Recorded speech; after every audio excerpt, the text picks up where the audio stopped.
നിങ്ങൾ വെറുക്കുന്നതിൽ നിങ്ങൾക്ക് ഖൈറുണ്ടാകും. അള്ളാഹുവാണ് അറിയുന്നവൻ, നിങ്ങൾ അറിയുന്നില്ല. അതുകൊണ്ട് തന്നെ ചൂട് വരുമ്പോൾ ഇതെന്തൊരു ചൂടാണ് എന്നൊക്കെ പറഞ്ഞുകൊണ്ട് മോശമായ രൂപത്തിൽ ചൂടിനെ സംബന്ധിച്ച് ഒരിക്കലും നമ്മൾ പറയുവാൻ പാടില്ല. കാരണം ചിന്തിക്കുക, ധാരാളം വൃക്ഷങ്ങൾ കായ്ക്കുന്നത് ചൂടുകാലത്താണ്, ധാരാളം പഴങ്ങൾ പഴുക്കുന്നത് ചൂടുകാലത്താണ്. മഴക്കാവശ്യമായ സംവിധാനങ്ങളും പ്രതിഭാസങ്ങളും അള്ളാഹു നിശ്ചയിച്ചത് ചൂടുകാലത്താണ്.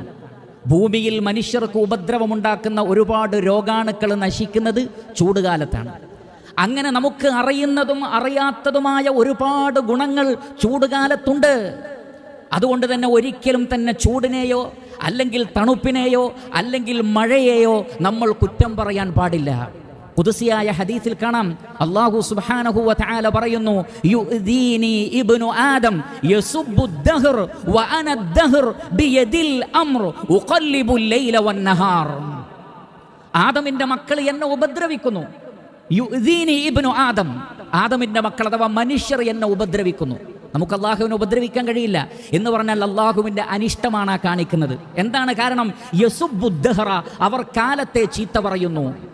കാലത്തെ ചീത്ത പറയുന്നു. തണുപ്പാണെങ്കിൽ തണുപ്പിനെ, ചൂടാണെങ്കിൽ ചൂടിനെ, മഴയാണെങ്കിൽ മഴയെ, മഴയില്ലെങ്കിലോ അപ്പോൾ അതിനെയും. യസുബ്ബു ദഹർ വ അന ദഹർ, അള്ളാഹു പറയുന്നു ഞാനാകുന്നു കാലം. ബിയദിൽ അംർ, എല്ലാ കാര്യങ്ങളും എൻ്റെ കൈകളിലാണ്.